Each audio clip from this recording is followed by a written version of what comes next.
So for our second lesson, we are going to do Shroom 2. So again, down at your bottom menu, load backdrop, and select the file that says Shroom 2 and open that. And then we'll go to select backdrop, click on that till you get the blue binding window, into properties, and it should be the right size again. If you want to change the size, remember to maintain the aspect ratio, and we'll just reduce opacity and make sure the grey window is clicked off here, and then we don't accidentally move the backdrop. Right, so that all looks good. We'll go to 1:3 ratio and move this up. So in this lesson we're going to do some applique as well, so hence why we've got two larger heads on the mushrooms here, just the two mushrooms. We're going to applique, raw edge applique into these, and the rest we're just going to do in the sketchy way that we did the first one. So again, go to your widget, select the running stitch and the smallest size, and your default colour should be black. You can make it any colour you want, but we'll just stick with black. So go as free as you want and get lots of doodle noodles in here. So and with this we'll put a little bit of texture into the stalks of these as well.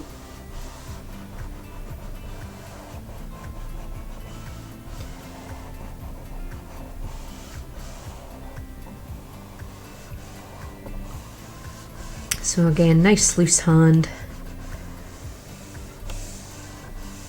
3 or 4 passes maximum, because again these are going to be stitching out really quite small.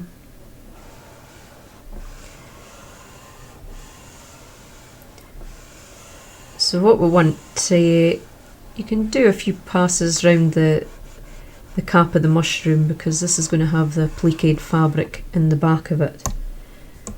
But the nice thing, I like the raw edge applique that, so you actually do see a bit of the raw edge as well.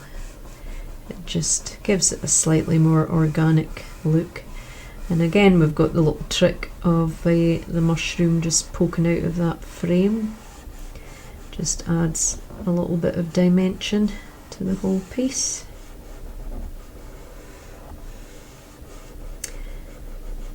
And although these are really small pieces, they're actually really cute if you can get the small ready-made box frames with the right sort of size of aperture, and you can pop these in a wee box frame as a gift, or make them into cards or anything. They do look good in a wee frame though. So again, some simple grass there.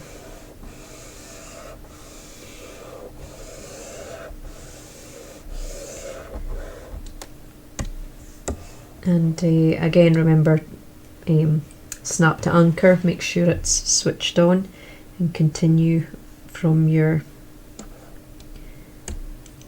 little black dot. It should go red. As soon as you go over the top of it, it'll highlight red. And we'll just go simple around the frame again.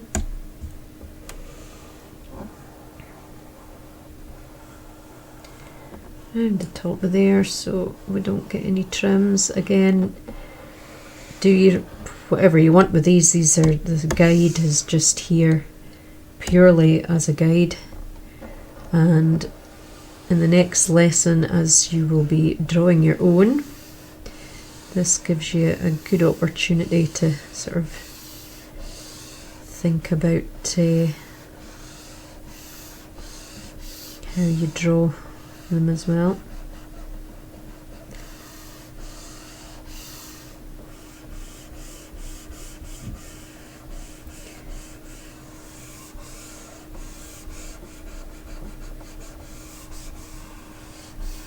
So you can be really quick with this. Sometimes the quicker you go, the more your hand frees up, and the looser the outcome, it can look a lot better. You can maybe just go around the stalks of these and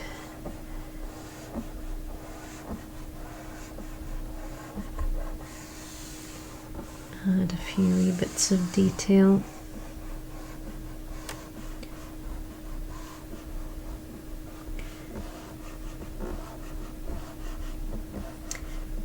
And you can practice these a few times. Again, I would encourage you to save every time you practice, because that way you can see how you're progressing, and you can also see how you get different. Every time you do this, it will look slightly different. So back to our one-to-one view and the 3D view, and already we'll have a nice little composition there with the two mushrooms. So now we'll do the appliqued bits in the tops of the mushrooms. So we'll go back to the 1 to 3 view. Again, if you're doing this on an iPad, just do whatever size most comfortable for you. And come back down to your widget, go to the brushes, and come round till you find the one with the wee needle beside it. That's your applique. And the freehand shape is fine. Now, density doesn't actually matter, and you will see why in a minute. So that's good. Now what we need to do here is change the colour of thread. Even though you will be stitching this in black, you just want to change the colour of thread so your machine recognises that there's a stop in between. So we've got our applique brush all set up, and simply trace round the outside of this mushroom.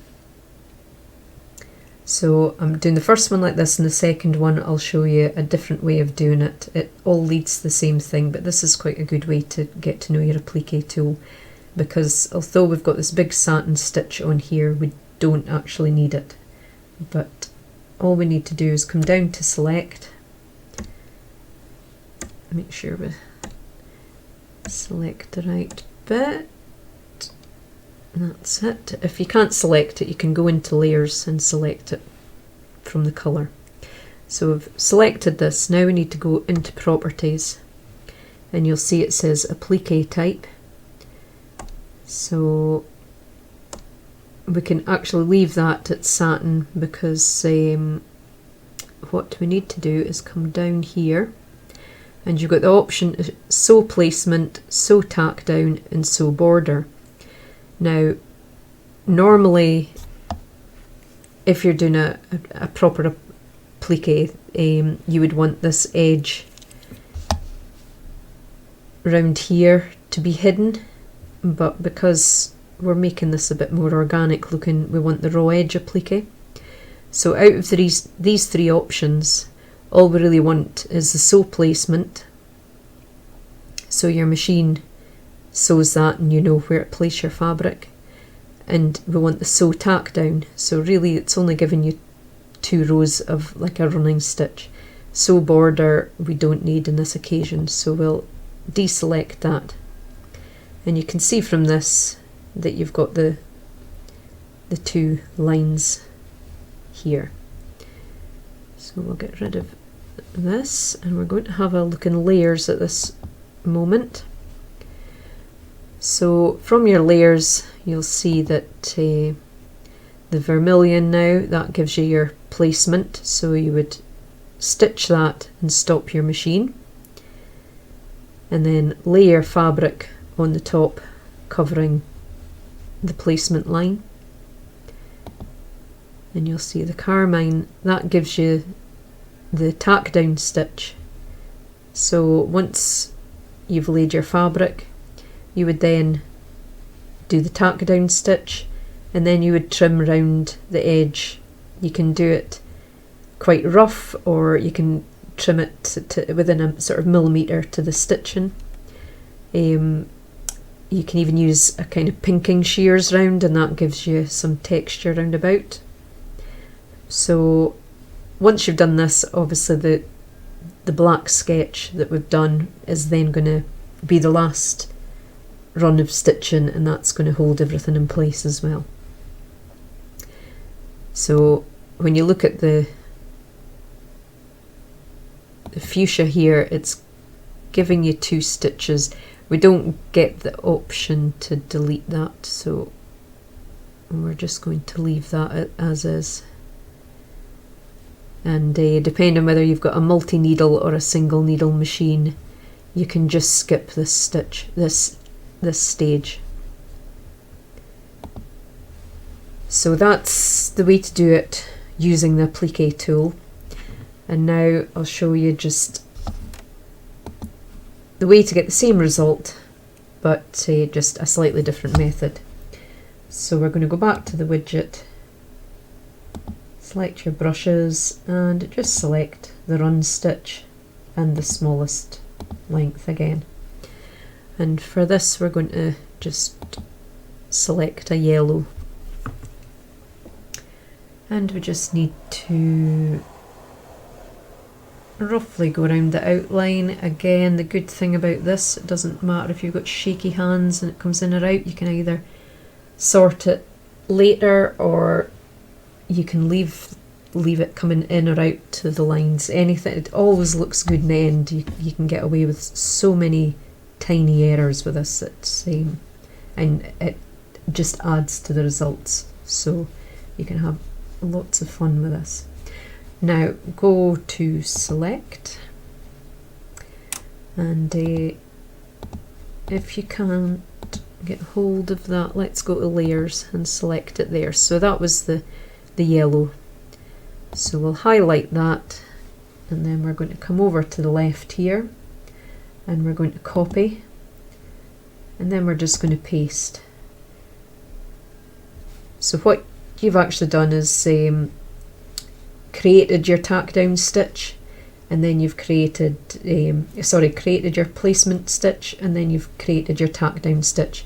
But at the moment they're both the same colours, so it would mean your machine wouldn't know to stop, or you wouldn't be able to add a stop.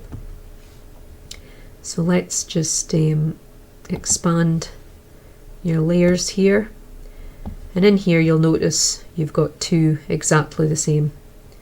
So we're just going to select this last one, and we're simply going to allocate a different coloured thread, and that's now giving us the yellow.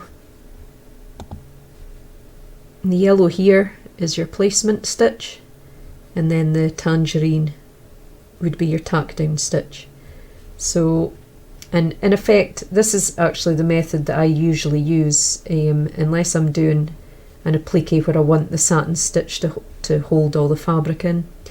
I use this, and well, we don't have this issue with these 2 stitches here, but we're just going to leave it like this just now, and I'm going to stitch this out.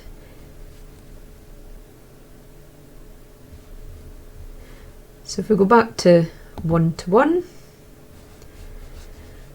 and what we need to do here, make sure you've deselected all of these, go up to the top, select your black outline, and move it down so it's the very last piece that's going to get stitched.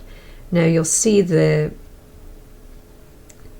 2 lines we did here, they're pretty well tucked behind this black outline. This one here, the edge of it's slightly in. Now I don't really mind it, but let's just edit that. So if we select these and go to the path edit, we can grab these nodes, and it moves both your lines, whereas if you were to do that with the other side, it's just going to move one at a time.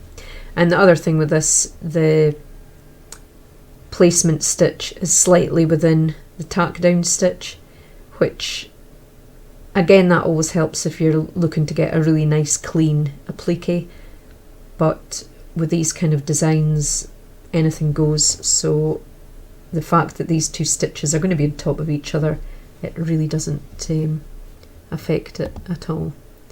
So back to 1-to-1, and that's us, a very, very quick wee piece, and we'll just take that to the machine and stitch it out. So remember to allocate your black thread, sew your placement line, and then lay down your fabric, sew out your tack down line, and then trim around the edge.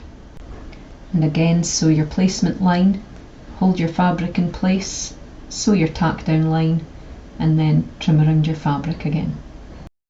So you should now have both caps of your mushrooms with your funky fabric and ready to run your outline stitch. And your end result should look like this.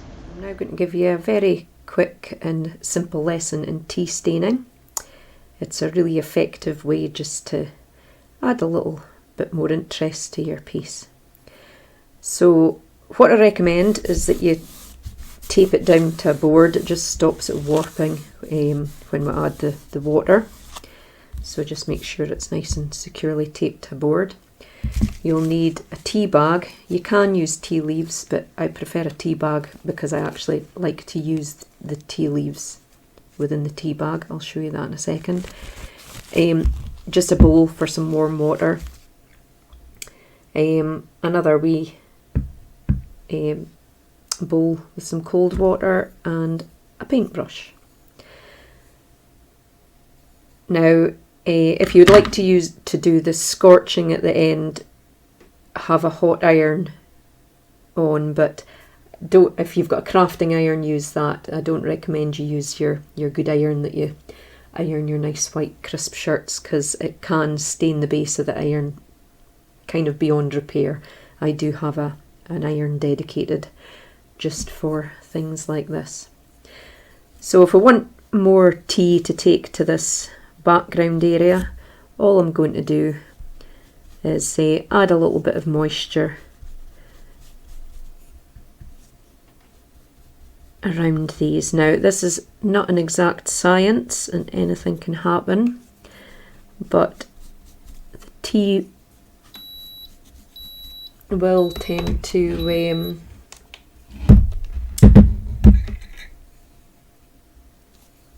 take to the moistened areas a little bit more than the dry areas, so you can very easily achieve some nice effects in very little time. So we'll very quickly just add some water to here.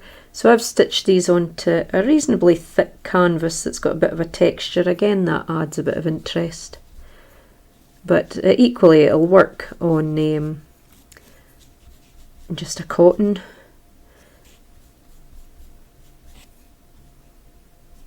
Cotton's better than if you've used a polyester background. Obviously watch for the heat of your iron on that you're not actually going to melt your piece, but this is all trial and error, so you can test this just on a plain piece of fabric, on the kind of fabric that you're using to stitch your mushrooms onto. You don't have to just go straight into the finished piece. Right, so that should be moist enough around there, and I'm now going to add a small drop of warm water to my tea bag. Give that a good soak around until your water starts to to turn brown with the tea. Now squeeze the tea bag, and I like to have just a small hole so you actually see the tea leaves. This works well when it comes to scorching with the iron. So squeeze out a lot of the moisture so it's not going to get too wet. So here we have our tea bag, and all we're going to do is dab that around the moistened pieces, but it'll go out with the frame, but that's fine, don't worry. And don't worry that we've got some tea leaves going on here. Now if you don't want to use your iron, just let this dry naturally, and the tea leaves will just darken the background slightly, and then once it dries you just simply brush them off at the end.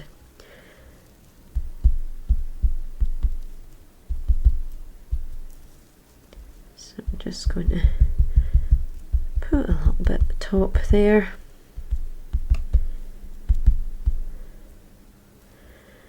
And I'm just very lightly going to dab it over the rest. I want a little bit of colour in the stalks or stems of those mushrooms, but it's really the background I want to do the most in. So a little bit of tea on there, and that should be fine. So as I said, if you don't want to use the iron, just let that dry naturally and brush your tea leaves off at the end. But if you do want to use a hot iron, you simply take the iron over the whole piece.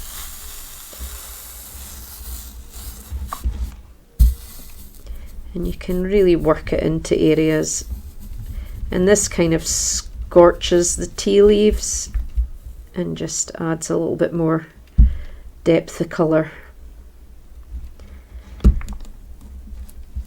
And every piece will come out different. There's no hard fast rules to this, it's just that's what makes it interesting.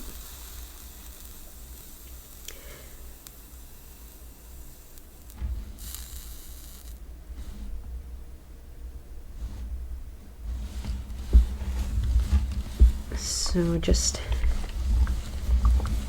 keep moving your iron, don't keep it still for too long so you don't risk burning anything. I'm going to really work those tea leaves in there, and it might stain a little bit of your fabric applique as well, but that's okay.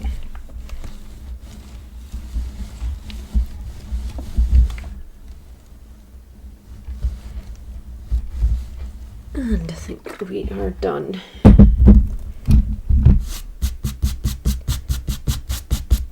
And all you need to do is brush off the tea leaves. Some will remain, that just gives it that little bit of texture. And you are done. Now all you have to do is pop it in a wee frame and hang it on the wall. So thank you for watching these lessons. I hope you enjoyed them, and please, any questions at all, find me hanging about the Facebook group, and hopefully I'll be able to help. And I'll see you for lesson 3.